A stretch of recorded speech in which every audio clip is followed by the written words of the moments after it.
그리고 한 주간은 오늘서부터 고난주간이 시작이 되고 돌아오는 주일은 부활주일로 지키게 됩니다. 이 예수님의 십자가의 죽음은 시기적으로 유월절과 관련이 깊습니다. 예수님 유월절 앞두고 예비일에 십자가에 못 박히셨거든요. 그럼 유월절 한번 추적해 가볼까요? 첫 번째 유월절로 말이죠. 유월절은 애굽에서 종살이하던 히브리 민족이 해방받은 사건을 유월절이라 그렇게 말합니다. 해방절이죠.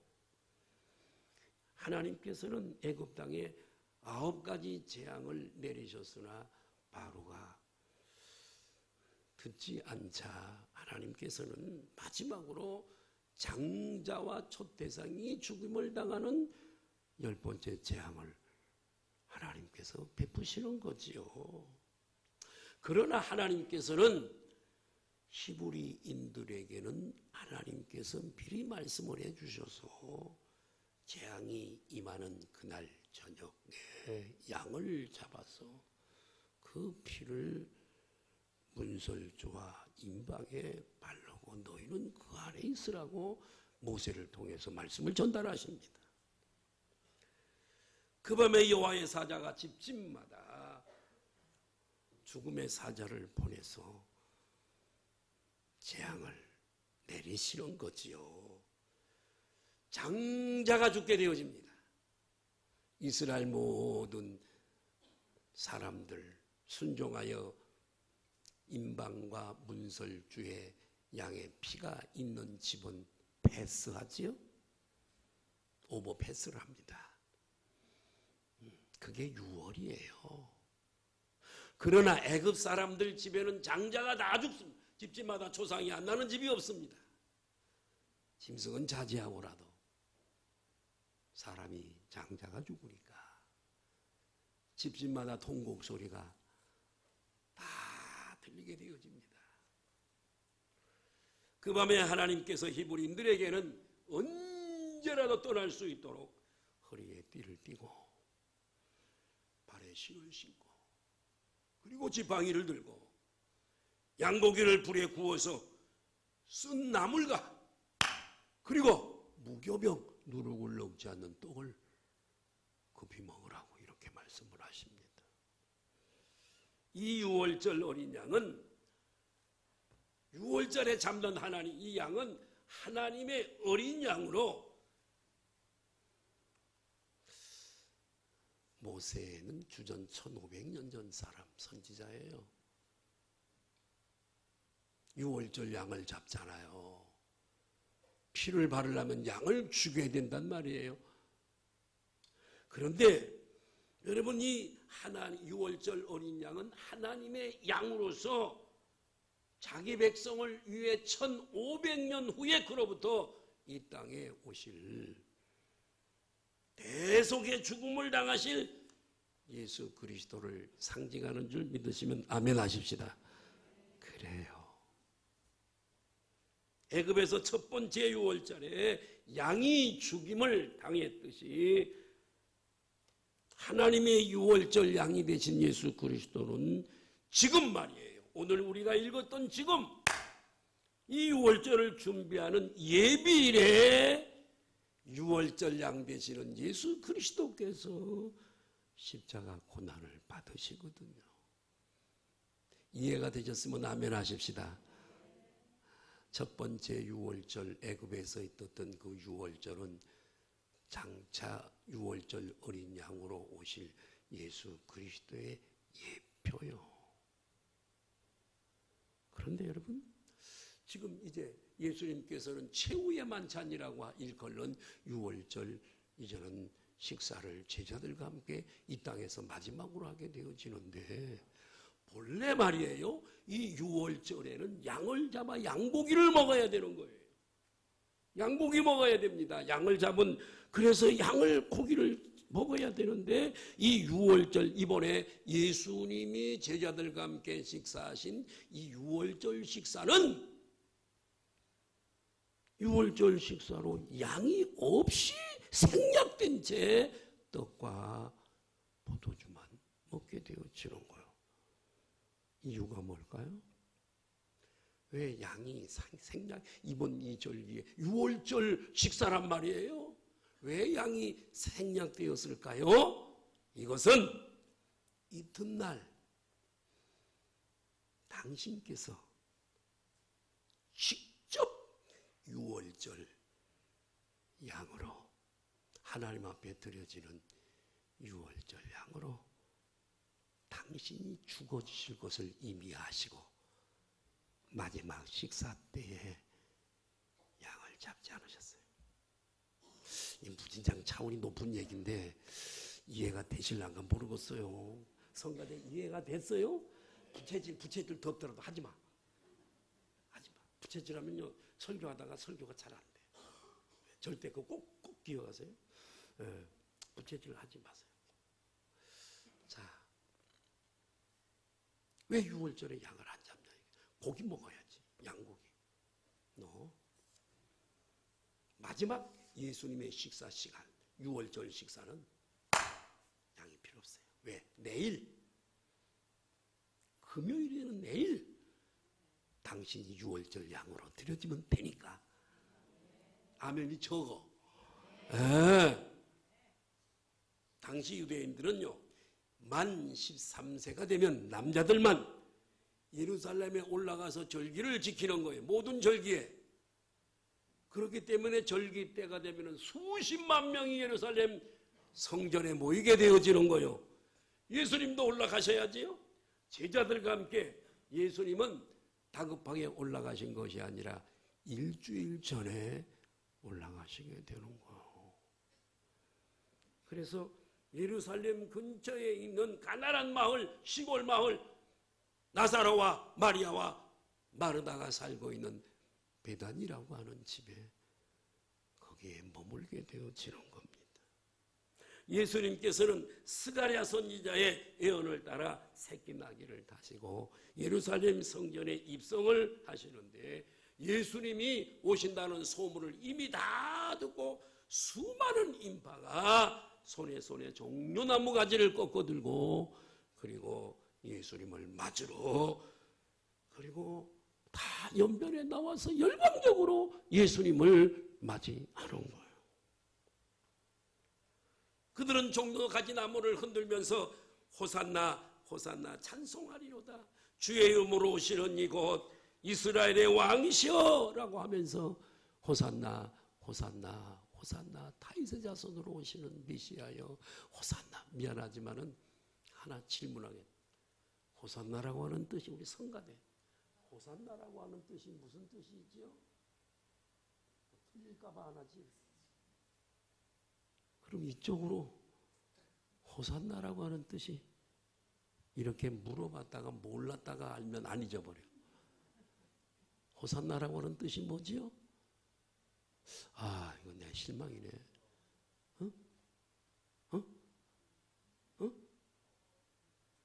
뭔 소리야? 처음부터 좀 들리게 따라합시다. 우리를 구원하소서.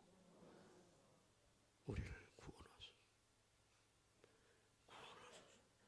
또 따라합시다. 나를 구원하소서.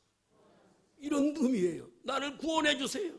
다윗의 자손으로 오신 메시아여 나를 구원하소서. 예수님께서 새끼 나귀를 타시고 예루살렘 성에 입성하신 것은 즉흥적인 이벤트가 아닙니다. 스가랴 선지자는 예수님으로부터 500년이 떨어진 사람이에요. 주전 500년 전에 활동하던 선지자. 이 스가랴 선지자의 예언을 따라 예수님은 새끼 나귀를 타고 정확하게 틀림없이 예루살렘 성으로 입성을 하게 되어지는 스가랴서 9장 9절 볼까요? 500년 전에 말이에요. 어떻게 이렇게 절묘하게 맞아떨어지지요? 5분 후를 우리는 몰라요. 내일도 몰라요. 근데 어떻게 500년 후를 아시고 하나님이 선지자를 기자로 쓰셔서 이렇게 기록해 해서 여기에 9장 9절에 세웠어요. 500년 전에요. 같이 한번 읽을까요? 시작. 시온에 따라 크게 기뻐할지어다. 예루살렘에 따라 즐거이 부를지어다. 보라, 내 왕이 내게 500년 후에 임하시나니 그는 공의로우시며 구원을 베푸시며 겸손하여서 나귀를 다시나니 나귀의 자긍어 곧 새끼 나귀니라. 어떻게 하나님을 안 믿을 수 있어요? 500년 전에 500년 후에 될 일을 손바닥처럼 보시면서 말씀하시는 이 하나님을 어떻게 안 믿을 수 있겠냐? 당시 유대인들 가운데 스가랴 선지자의 이 유명한 예언을 모르는 사람은 아무도 없었을 겁니다.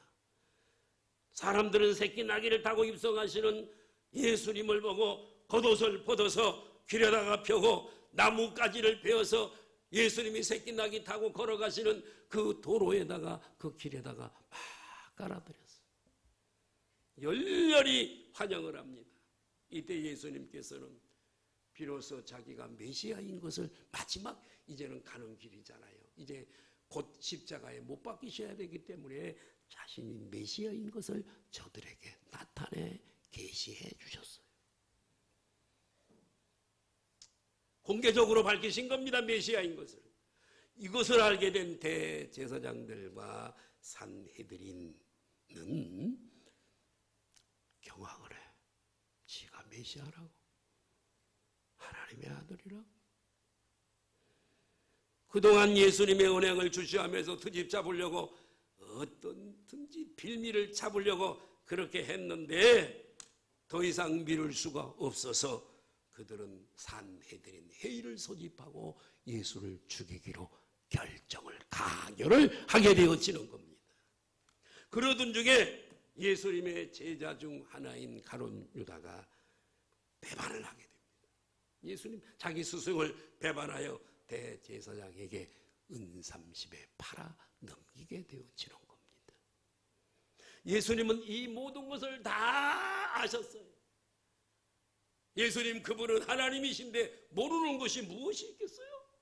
다 아셨지만은 그분은 애초에 이 땅에서 100년, 150년 살려고 오신 분이 아니라 어차피 그분은 죽으러 오셨기 때문에 대속의 죽음을 향하여 묵묵히 알면서도 걸어가시고 자기 사람들을 사랑하되 배반자랄지라도 끝까지 사랑하신 줄로 믿습니다.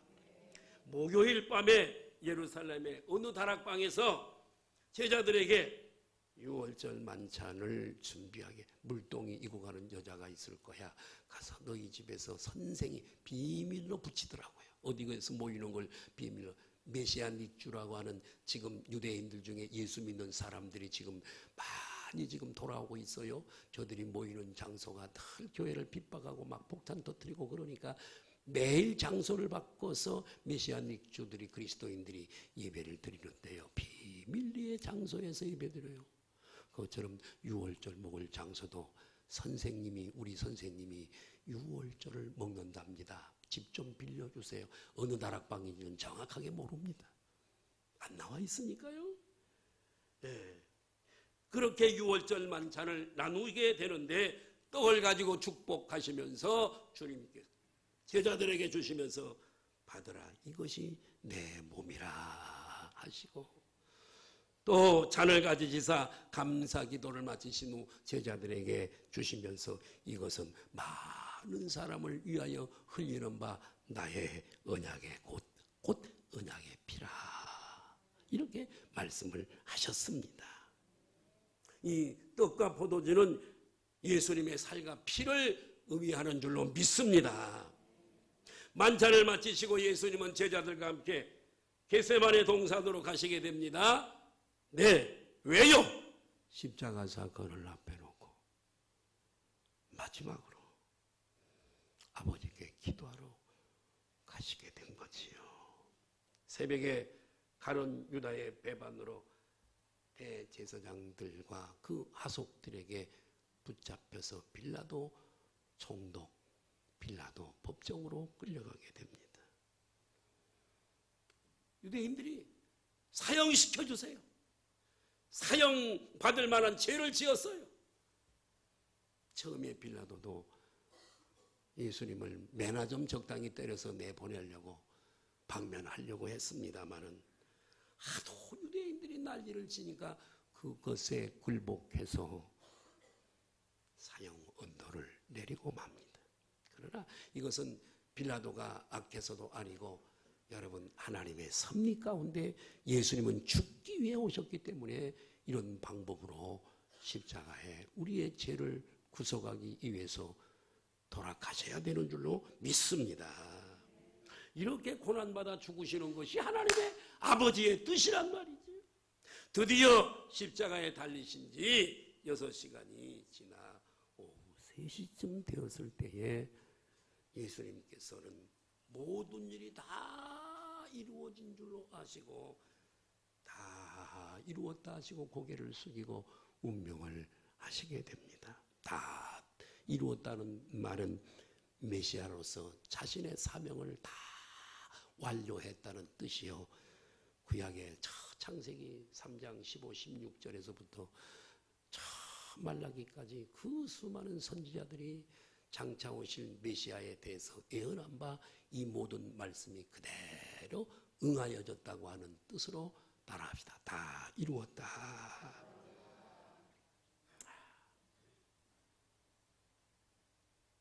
구약 스가랴서 11장 12절을 한번 볼까요? 참 놀랍습니다. 제가 아까 말씀드렸어요. 스가랴서는 예수님으로부터 500년이 떨어져 있다고요. 주전이라고요. 신구약 중간 역사 이전이에요. 한번 같이 읽어볼까요? 놀라운 걸 알 수 있어요. 시작. 내가 그들에게 이르되 너희가 좋게 여기거든 내 품삯은 내게 주고 그렇지 아니하거든 그만두라. 그들이 곧 은 30개를 달아서 내 몸값을 삼은지라. 품삯은 몸값이에요. 예수님을 판 품값. 누가요? 가룟 유다가 예수님을 팔아. 세상에 500년 전에 가룟 유다라고는 이름을 안 나왔어요. 그러나 가룟 유다가 은 30에 예수님을 팔 것을 500년 전에 여기 예언을 해요. 놀랍지 않아요? 놀랍지 않아요? 우리는 5분 후를 내일을 몰라. 내일 일은 난 몰라요. 하루하루 살아. 그것뿐만이 아니에요. 이렇게 정확하게 가룟 유다가 은 30에 팔 것을 예언한 거죠. 호세아가 고멜에게 장가를 가서 행복하게 살 것 같더니 정부를 따라 가버리는데 하나님이 호세아에게 찾아오셔서 호세아야 가슴 아프지. 그런데 너 가서 정부 따라간 너 안에 보리 한 호벨 반과 은 15개를 가지고 가서 다시 사와. 2개를 합하면 은 30이 됩니다. 호세아서에도 은 30에 팔릴 것을 계시하신 거예요. 시편 22편 16절 한번 보실까요? 예수님의 십자가의 그림을 스케치를 주로 시편은 다윗이 많이 썼어요. 볼까요? 시작. 개들이 나를 노마 군사들이죠. 악한 무리가 나를 둘러 내 수종을 8인치 대못으로 찌르죠. 시편은 주전 1000년이에요. 또 하나 볼까요? 예수님의 옷을 나누는 거 보시자고요. 시편 22편 18절 보실까요? 시작. 내 겉옷을 나누며 속옷을 줍니다. 겉옷은 잘라서 3명이 나눠 가죠. 속옷은 통짜로 짠 거야. 그러니까 야 이거 자르지마 아깝잖아. 예수가 입었던 옷인데 제비뽑기에서 이긴 사람이 가져가자. 제비를 뽑잖아요. 어쩌면 이렇게 절묘하게 이렇게 퍼즐이 맞듯이 이렇게 맞죠? 그러니까 여러분 따라합니다. 예수 그리스도는 메시아이시다. 구세주인 것이 틀림이 없다. 이것을 말하는 거예요.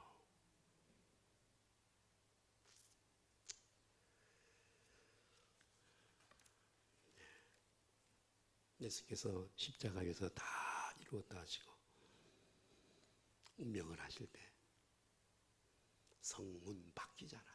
골고다 갈보리 얼마나 능력이 많은 분인지 다 이루었다.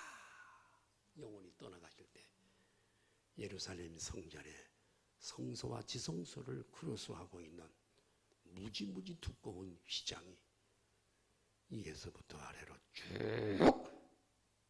찢어지고 말았습니다.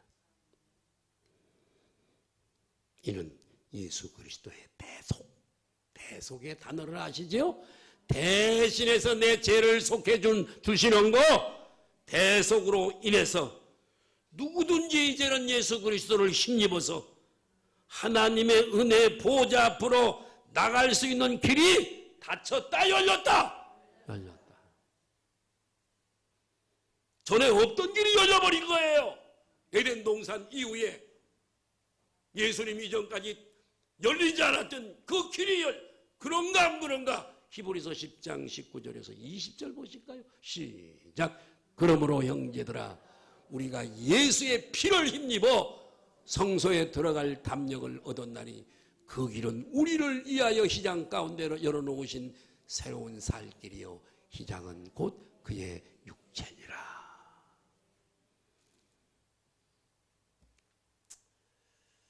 새로운 길이 열려버린 거죠. 새롭고 산 길이라고 성경은 표시합니다. 없던 길이 생겨버린 거예요.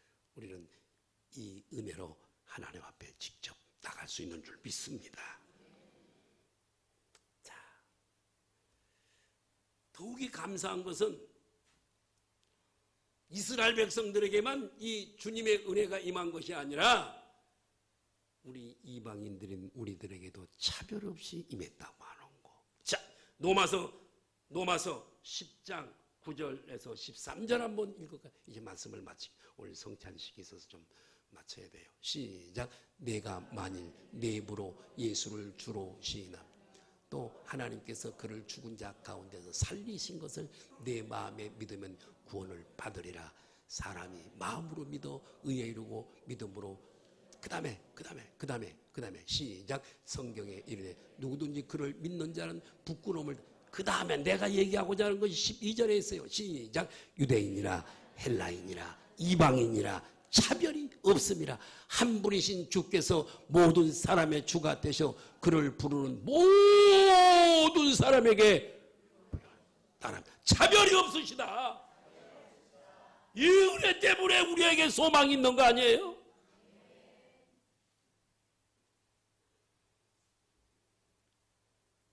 율법의 죄에서 벗어나 이제는 진정한 사죄를 누리면서 자유인의 삶을 누리게 된 줄로 믿습니다. 자유인이 되었어요. 사랑하는 여러분, 죄로 인해 영원한 멸망을 받아야 할 우리 인생들을 대신해서 나 대신 고난 받으시고 죽으신 그리스도께 감사하시기를 바라고 감동하시기를 바라고 감격하시기를 바라고 주를 위해 이 베푸신 내 생명의 은인 되시는 주님 위해서 남은 삶을 그 은혜에 대한 응답의 삶을 살아가는 저와 여러분 되시기를 동료 주일날 여러분들에게 말씀을 드립니다. 기도하시기